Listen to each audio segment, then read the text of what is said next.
नमस्कार, बहुत स्वागत है आपका। आप देख रहे हैं हमारा खास शो। 2022 के महादंगल में इस बार भारतीय जनता पार्टी अयोध्या मॉडल के सारे सीटों का 13 शतक लगाने में जुटी है। चुनाव में भले ही 7 महीने का वक्त बचा हो, लेकिन अभी से ही योगी आदित्यनाथ ने अगले शपथ की तैयारियां सीढ़ी दर सीढ़ी शुरू कर दी हैं। तो बीएसपी ने भी, जिसके बाद इसमें तो कोई दो राय नहीं बच जाती, इस बार पूरी तैयारी शुरू कर दी है।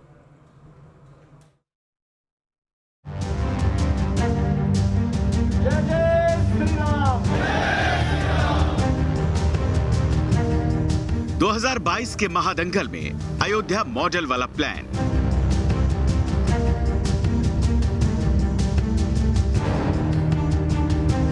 भगवान राम के वरदान से सत्ता की नैया होगी पार। जय जय श्री राम, जय जय श्री राम। सरयू का पानी जिताएगा उत्तर प्रदेश का रण। लखनऊ की इस विधानसभा में 2022 के चुनाव के बाद कौन शपथ लेगा, इसमें अभी 7 महीने का वक्त बाकी है। लेकिन लखनऊ से 125 किलोमीटर दूर अयोध्या में इस बार इस चुनाव की धुरी बनेगी, इसमें कोई शक नहीं।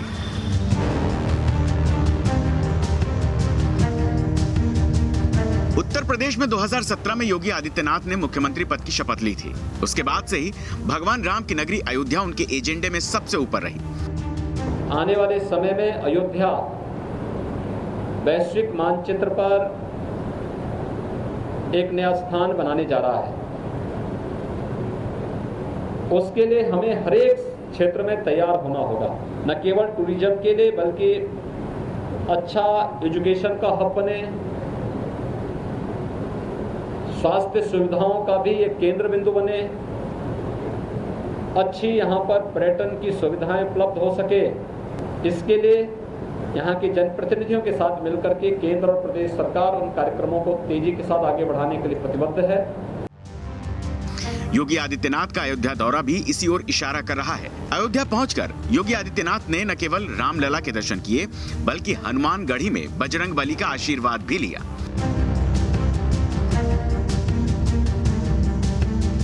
राम दरबार में मत्था टेकने के बाद योगी ने साधु संतों से मुलाकात की, जिसमें एक बार फिर योगी के अयोध्या सीट से विधानसभा चुनाव लड़ने की मंशा सामने आती दिखी। देश के यशस्वी मुख्यमंत्री, धर्म नगरी अयोध्या, भगवान राम की नगरी अयोध्या, जहाँ से भाजपा की शुरुआत हुई है, वहाँ से कोई इसका मुखिया चुनाव लड़े तो स्वागत योग्य, बहुत सुंदर। हम लोग जो है वो नहीं लड़ेंगे, हम लोग चुनाव लड़ेंगे। जैसे भाई महाराज जी कहा जाता है कि यहाँ से अगर मुख्यमंत्री जी लड़ रहे हैं तो समझो हम लोग चुनाव लड़ रहे हैं। यदि ऐसा होता है तो हम उनका स्वागत करेंगे। बहुत हृदय से चाहता हूँ और मैं मुक्त कंठ से ये मुख्यमंत्री की यदि इच्छा होगी तो उनकी इच्छा की पूर्ति करने का सफल प्रयास करूँगा। और मुझे पूर्ण विश्वास है कि गोरखपुर से ज़्यादा सफलता अयोध्या में उनको मिलेगी। ये सच है कि 2022 के चुनावी संग्राम में योगी आदित्यनाथ अयोध्या में चुनावी रण लड़ते हैं तो आसपास के 15 से 20 जिलों की विधानसभा सीटों पर सीधा असर जरूर पड़ेगा। इस ताकत को विपक्ष भी भली भांति जानता है। सब लोगों का सौभाग्य होगा, अयोध्या वासियों का, यदि मुख्यमंत्री जी यहाँ से चुनाव लड़ते हैं और मुख्यमंत्री जी को अयोध्या के प्रति उनका लगाव, उनका समर्पण और अयोध्या के प्रति जिस प्रकार से वो लगातार मुख्यमंत्री बनने के बाद में अयोध्या को विश्व स्तरीय नगरी बनाने का काम कर रहे हैं, तो पूज्य संत महंत सब उनसे प्रफुल्लित हैं, सब आनंदित हैं। और निश्चित रूप से यदि वो ऐसा विचार पार्टी करती है, निर्णय करती है, ऐसा निर्णय होता है, तो ये सौभाग्य की बात होगी हम लोग भी। सीएम की कुर्सी संभालने के बाद से ही योगी ने अयोध्या की काया पलट करने के मास्टर प्लान पर काम करना शुरू कर दिया था। दिवाली पर अयोध्या अब ऐसे जगमग होती है कि हर साल एक नया रिकॉर्ड बनता है। ऐसे में अयोध्या के मॉडल से ही सत्ता के समीकरण का रास्ता निकलेगा। यूपी में अगले साल होने वाले विधानसभा चुनाव से पहले अयोध्या यूपी में एक बार फिर से राजनीति की धुरी बनती दिख रही है।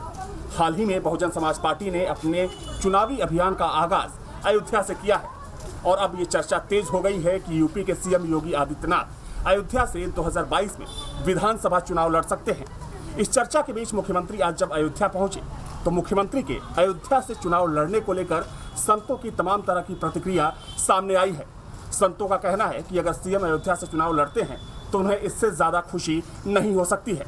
संतों का यह भी मानना है कि अगर अयोध्या से योगी आदित्यनाथ को भारतीय जनता पार्टी चुनाव लड़ाती है तो न सिर्फ उत्तर प्रदेश में बल्कि पूरे देश में भाजपा को जबरदस्त फायदा हो सकता है। वीडियो जर्नलिस्ट सफुल हसन के साथ अविनाश सिंह, न्यूज नेशन अयोध्या।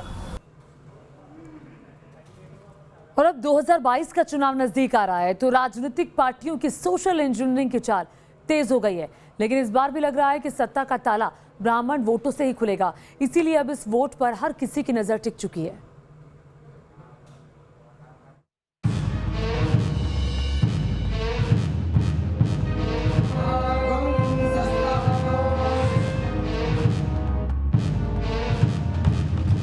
ये केवल तस्वीरें भर नहीं है, बल्कि 2022 के महादंगल की बिसात पर नई चाल है। अखिलेश यादव 2012 में साइकिल पर सवार होकर उत्तर प्रदेश की सत्ता पर काबिज हुए थे, लेकिन 2017 में साइकिल पंचर हो गई और रिकॉर्ड बहुमत के साथ लखनऊ में कमल खिला।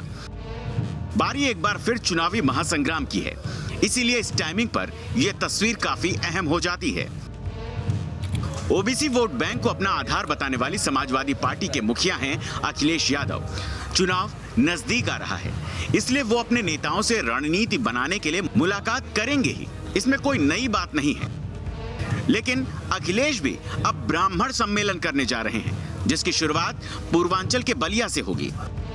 लखनऊ में 5 ब्राह्मण नेताओं से मुलाकात की तस्वीरें इसी बात की तस्दीक करती हैं। अखिलेश यादव के साथ इस मीटिंग में माता प्रसाद पांडे, अभिषेक मिश्रा, पवन पांडे, मनोज पांडे, सनातन पांडे मौजूद थे। इस मीटिंग में अखिलेश ने आने वाले चुनाव के लिए रणनीति बनाई, जिसमें तय हुआ कि समाजवादी पार्टी 2022 के इस चुनाव में 50 से ज्यादा सीटों पर ब्राह्मण चेहरे उतारेगी। समाजवादी पार्टी ने क्या रणनीति बनाई है? देखिए, हम किसी समाज को केवल वोट के रूप में नहीं प्रयोग करते हैं, बल्कि हम सभी समाज के लोगों को डेवलपमेंट, विकास, सम्मान और अधिकार के रूप में देखते हैं। समाजवादी पार्टी ने सदैव ब्राह्मणों को सम्मान दिया है। अगर आप छोटे लोहिया, जनेश्वर मिश्र, बृजभूषण तिवारी, कामेश्वर उपाध्याय और विधानसभा के पूर्व स्पीकर माता प्रसाद पांडे और स्वयं 2004 और 12 की सरकार में कैबिनेट मंत्री के रूप में हमें काम करने का मौका मिला है सरकार में, तो ब्राह्मणों को सदैव समाजवादी पार्टी ने सम्मान देने का काम किया है। और ब्राह्मणों ने 2012 में सरकार बनाने में एक महत्वपूर्ण भूमिका का निर्वाह किया था। तो क्यों लग रहा है कि बीजेपी को ब्राह्मण समाज ने जो 2017 में वोट किया था बड़ी संख्या में, आपको क्यों लग रहा है कि इस बार वो आपके साथ होगा? इसलिए कि बीजेपी ने धोखा दिया ब्राह्मणों को। इसलिए कि बीजेपी को जिन ब्राह्मणों ने जिस भावना से वोट दिया था, समर्थन किया था, आज उन्हीं मुद्दों पर उसने ब्राह्मणों को धोखा देने का काम किया। उनका सम्मान नहीं रहा, प्रतिष्ठा नहीं रही, भागीदारी नहीं रही, हत्याएं हुई, लूट हुई, असुरक्षा महसूस कर रहा है। 2022 के चुनावी समर में आखिर ब्राह्मण वोट पर हर किसी की नजर क्यों है, उसे भी अब समझ लीजिए। यूपी में करीब 14% ब्राह्मण वोट हैं। 73 विधानसभा सीटों पर ब्राह्मण वोट निर्णायक हैं। 80% ब्राह्मण वोटर्स ने 2017 में बीजेपी को वोट दिया। बीजेपी के चुने गए 312 विधायकों में 58 ब्राह्मण हैं। 9 ब्राह्मण विधायक योगी सरकार में मंत्री हैं। बीएसपी ने भी अपना चुनावी शंखनाद अयोध्या में ब्राह्मण सम्मेलन बुला करके ही किया। जिस फार्मूले से बीएसपी ने साल 2007 में पूर्ण बहुमत की सरकार बनाई थी, उसी फार्मूले को लेकर बीएसपी मिशन 2022 भी फतह करने में जुट गई है। और इसी को लेकर बीएसपी नेता और राज्यसभा सांसद सतीश चंद्र मिश्रा उत्तर प्रदेश के दौरे पर निकल पड़े हैं और प्रबुद्ध वर्ग सम्मेलन के माध्यम से ब्राह्मणों को एकजुट करने में लगे हैं। 30% और 13%, 36% हो जाते हैं, 30% के ऊपर आप हर सीट पर ताली होते हैं। लेकिन फिर वही बात आ जाती है कि अपनी बुद्धि का इस्तेमाल करके और हमको एकत्रित होना होगा, अपना बंटवारा छोड़ना पड़ेगा। ये भूलना पड़ेगा छोड़ देते कि मुझे क्या मिलने वाला, व्यक्तिगत मेरा क्या होने वाला था। अपने समाज के बारे में सोचिए कि समाज का क्या होगा। याद करिए 2007 में ये छोड़ करके कि हमारा व्यक्तिगत क्या हुआ क्या नहीं हुआ, समाज के हर लोग, पूरे समाज के लोग हमारे साथ एक साथ जुड़ गए थे और भाईचारा बना के दलित समाज के साथ इकट्ठा हो गए थे।